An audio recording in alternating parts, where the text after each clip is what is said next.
Yo, what is going on, guys? In today's video we are going to be building this really nice coffee bar that I designed, and we're actually building this coffee bar for my mom, and we're going to be surprising her at the end of the video with it, so you guys be sure to stay tuned for that. And if anybody is interested in a detailed set of plans for this build, I will have a link located in the description below, so you guys be sure to check that out. And with that being said, let's start building. So for this build, I'm going to be using some laminated 3/4 inch lodgepole pine, which is a little bit different than your typical southern yellow pine. Lodgepole pine is actually grown in the northwest, and that is what we're going to be using for this project. The first thing that I'm going to do is rip all my pieces to width on the table saw, and that includes the side panels, the tabletop, the shelves, and then with my offcuts I will cut out the rails and stiles for my door and also the toe kick.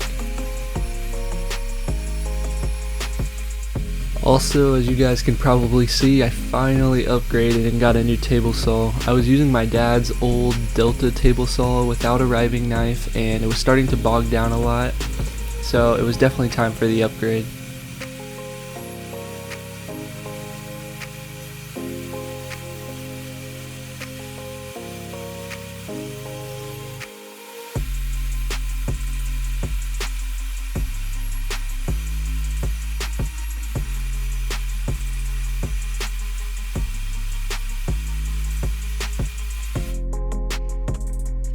Once my pieces were ripped to length, I could take them over to the miter saw and just use my stop block to get repeatable, accurate cuts and cut all my pieces to their final length.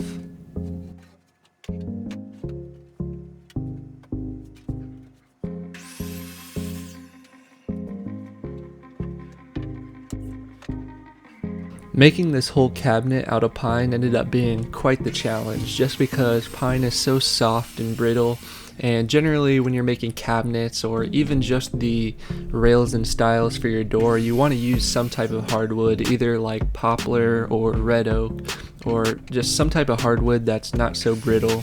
But for this project I ended up just doing the whole thing out of pine and just using what I have on hand, and I made the best of it.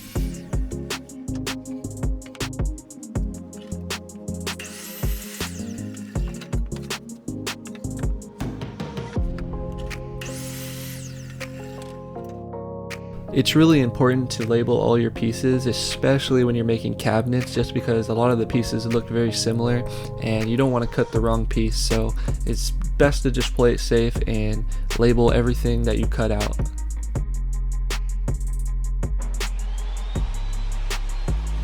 For this cabinet build, I am making shaker style doors, which means that I need to cut a groove into all of my rails and stiles so that I can slide a panel into it.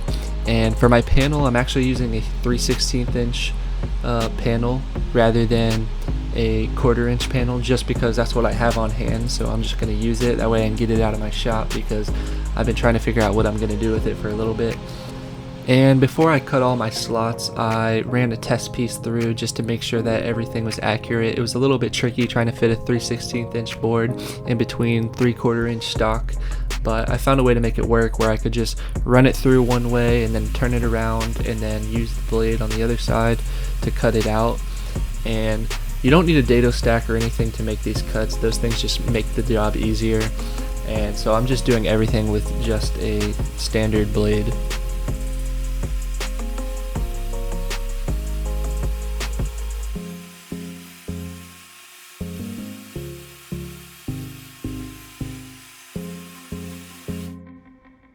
Now that all my rails and stiles have a slot in them, I'm just quickly checking the depth of the cut and just making sure that it is exactly 3/8 of an inch, and then from there I can start cutting the tenons on all of my rails. In order to cut out all the tenons, I'm just using a sacrificial fence just to kind of set the depth of cut. And as I was saying before, it would be much easier just to use a dado stack and just make one pass, but you don't really need it. You can just use a singular blade and just take multiple passes and remove that material. And what I like to do is at the end just remove as much as I can and then just take a chisel and remove all the excess material and just get it as flat as possible.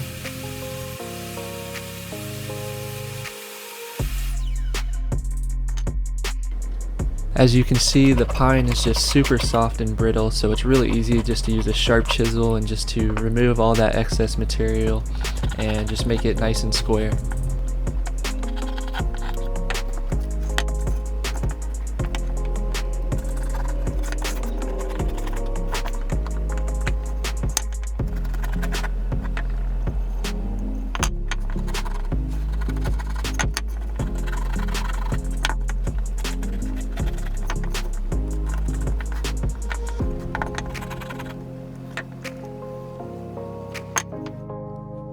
Now I'm just doing a dry fit just to make sure that everything fits nice and snug, and then after that I'll go back to the table saw and I'll cut my panels out.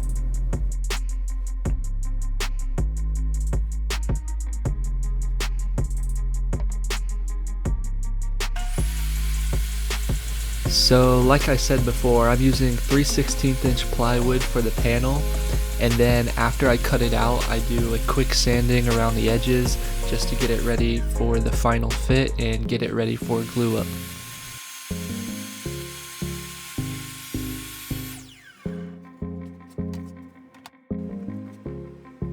For the glue up, I'm just using Titebond 2 and I'm brushing it on with a silicone brush.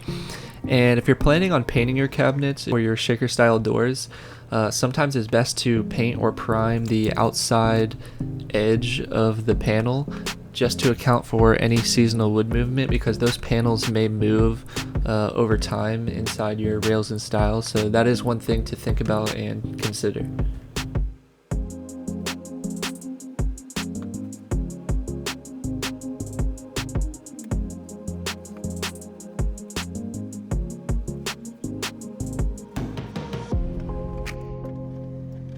Next, I clamp down my cabinet doors and then I let those dry overnight.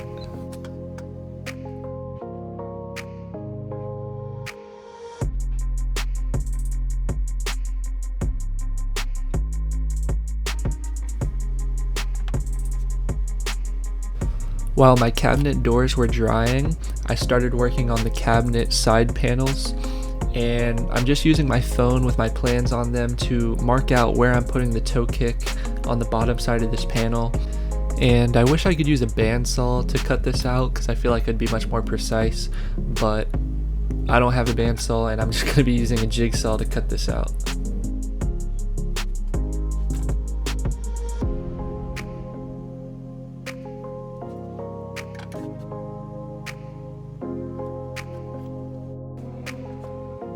It's a little bit hard to cut this out with the jigsaw, but in order to cut it as accurate as I can and as equal on all the pieces, I decided to just cut just inside the line and then come back with my sander and sand it all down to the line.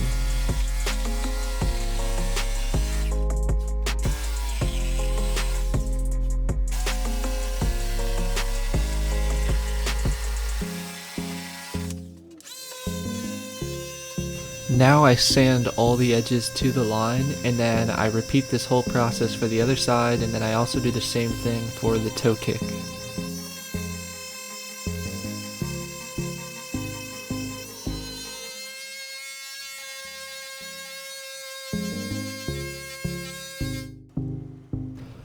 Finally, it's time to start the assembly of the cabinet, and the first thing I'm going to do is attach the top stretcher, and I'm using these corner clamps to hold everything together and just to keep everything aligned, and I'll leave a link to all the products that I use down in the description below.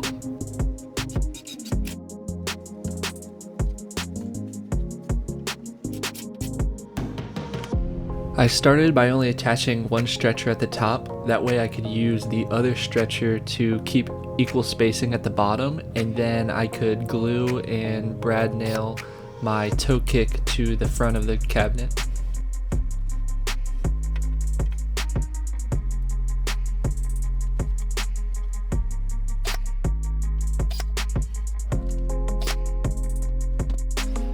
And once my toe kick is installed, I can go back and install my second top stretcher. In order to give the toe kick more support, I took a piece of scrap wood and I super glued and brad nailed it to the bottom of the cabinet shelf. And then once I am able to flip the cabinet over, I can then brad nail the toe kick to this sacrificial piece of wood, and that'll give it more support. Now I'm using scrap wood to get the correct height of the shelf, and then once the shelf is in place, I can then clamp the two side panels tight and then flip the shelf over, and then I can attach the bottom shelf using pocket holes.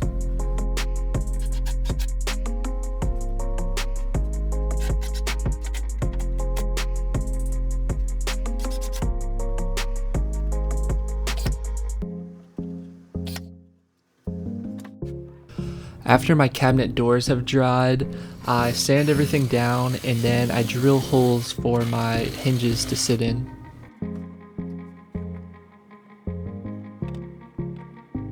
When I install my hinges, I usually use a scrap piece of wood and I just push it against both the hinges, making it perfectly aligned before I start pre-drilling my holes and then screwing it in.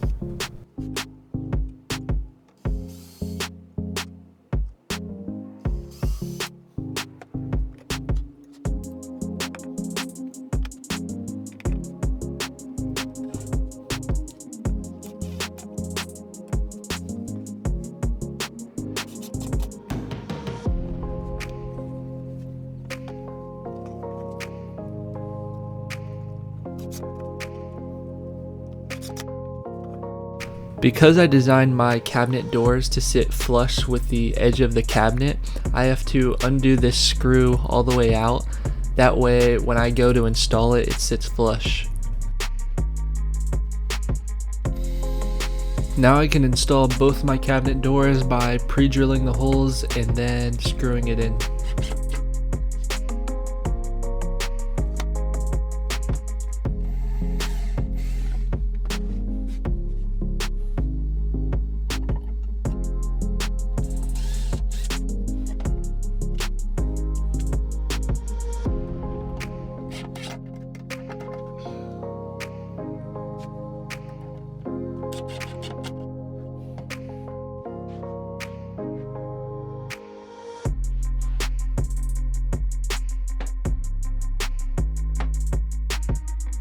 So just like the toe kick, I added a scrap piece of wood to the trim of the cabinet, and that is going to help the cabinet doors close flush.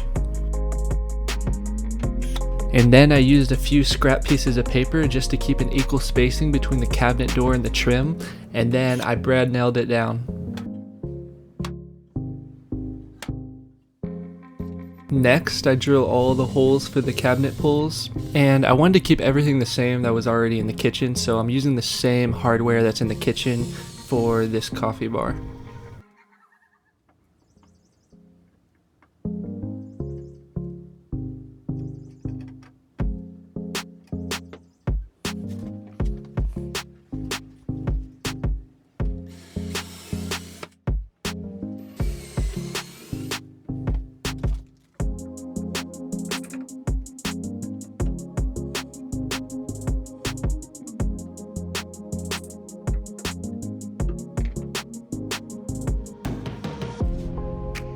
And same as before, I'm just using scrap pieces of wood just to get an equal spacing to place my middle shelf in, and then I will attach it using pocket hole screws.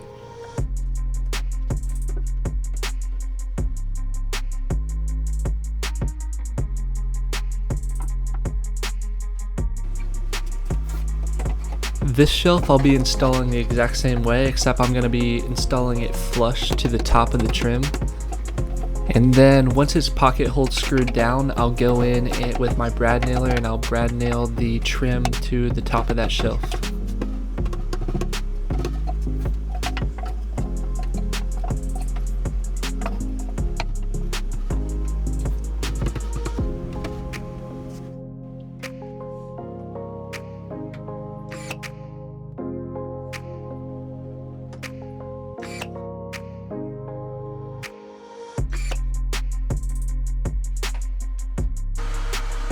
This is actually the first time that I'm getting to actually use my new router table that I built, and it worked perfectly for rounding over the edges of this tabletop. I decided to use a 1/4 inch roundover bit for this.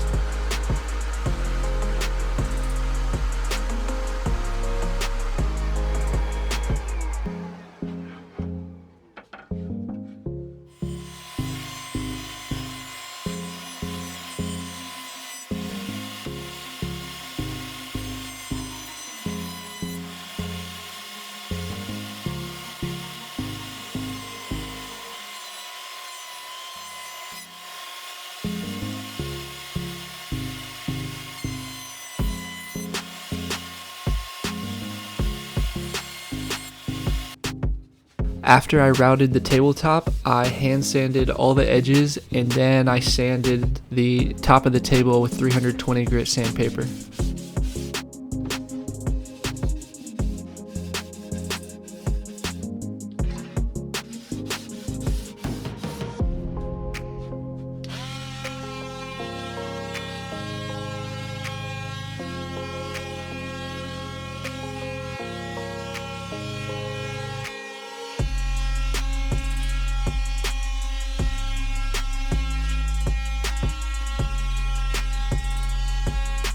Anytime I stain a project now, I always use pre-stain conditioner because it helps the stain go on a lot more even.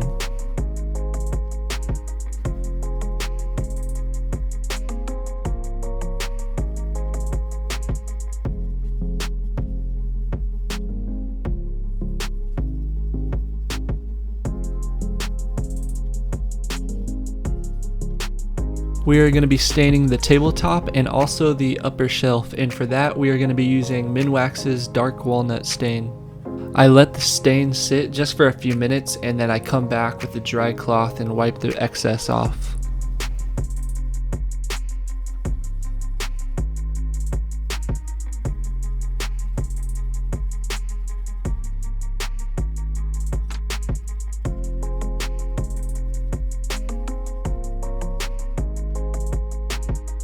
While the tabletop dried, I took this time to go back and fill in all the brad nail holes that I left.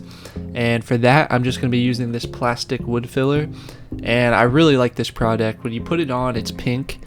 And then you wait for it to dry. And then once it dries, it turns brown. And then you sand it down. And it's like it's not even there. I'll leave a link to this product down in the description.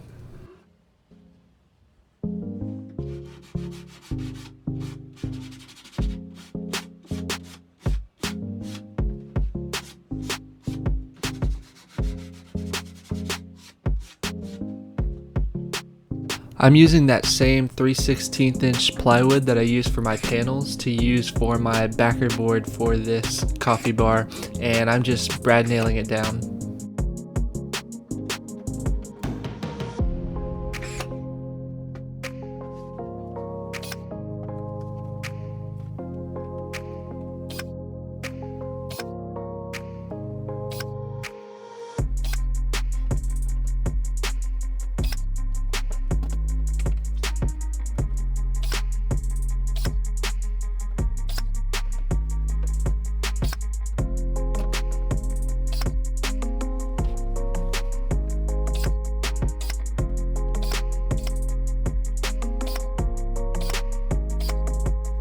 Same as before, I had to go back and fill in all these holes, and I'm just prepping it and getting it ready for paint.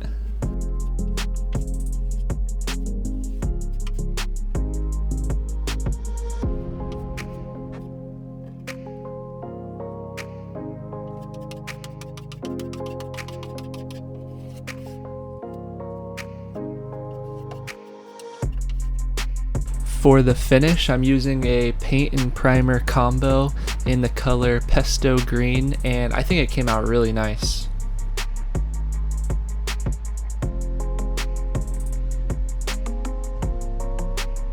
So I had trouble recording the first round of paint because I was basically fighting the rain all day, but after that I let it sit, dry up, and I went back and sanded down any of the high spots, and I recoated it And this is actually the first time I'm using a spray gun and actually putting a nice spray finish on my furniture, and it came out amazing. This spray gun is really nice, and I definitely recommend it, and I'll also leave this down in the description if anybody is interested in checking that out.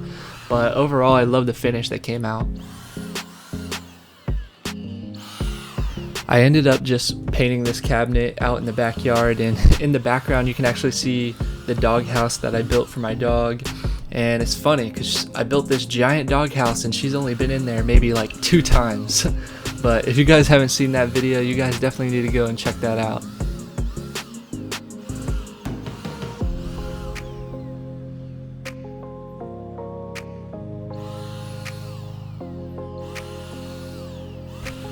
So, funny story, Amazon actually sent me 2 of these spray guns because the first time they sent me one, they just sent the gun. They sent no attachments at all. So then I had to contact them, and then they sent me a brand new one, and they told me just to keep this other one. So now it works out perfect because I can just use one for paint, and then I can use the other one for spraying any type of my clear coat finishes. In this case, I'm going to be spraying both my upper shelf and my tabletop with about 3 coats of polyurethane.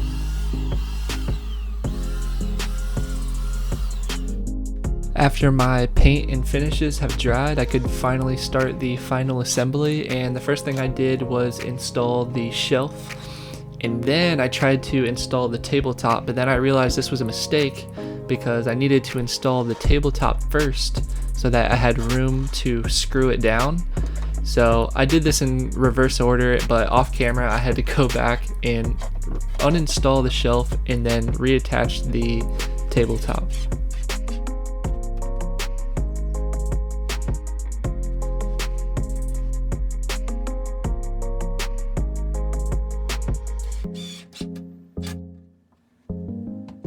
The last thing that I had to do is reinstall the cabinet doors and reinstall all the hardware, and then this is the first glance at the final assembly.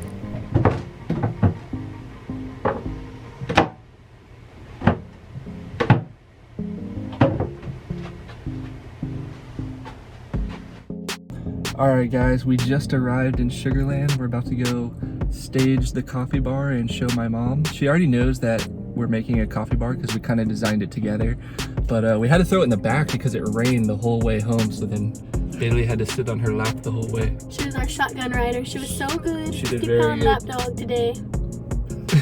But she knows we're home, so she's excited. Yeah.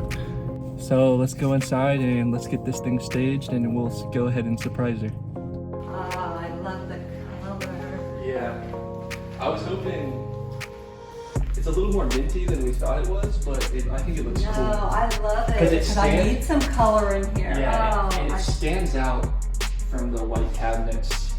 And we got you this sign. I think it looks cool. I've been trying to find a coffee bar sign. I've been looking on Amazon. I know. We can put one up here too if we wanted, but and then this is cool. Oh, I tried to measure the height, like nice. Perfect. And then we can stage it however you want. It's perfect. Exactly what I had in mind. Bailey. Hey. You see the coffee bar? Oh, wow. That turned out awesome. I love it. Oh, the finish on there. Yeah, I did it with the spray gun, so it's like glass. Great. It's like glass. Man, I like the color too. That was nice. You must have picked that out. Actually, It did. was team effort. Oh, team effort. Sure. Sweet. Yeah. Open. Yeah. Oh, yeah. Alright guys, I hope you enjoyed this video. This was an extremely fun project to design and build.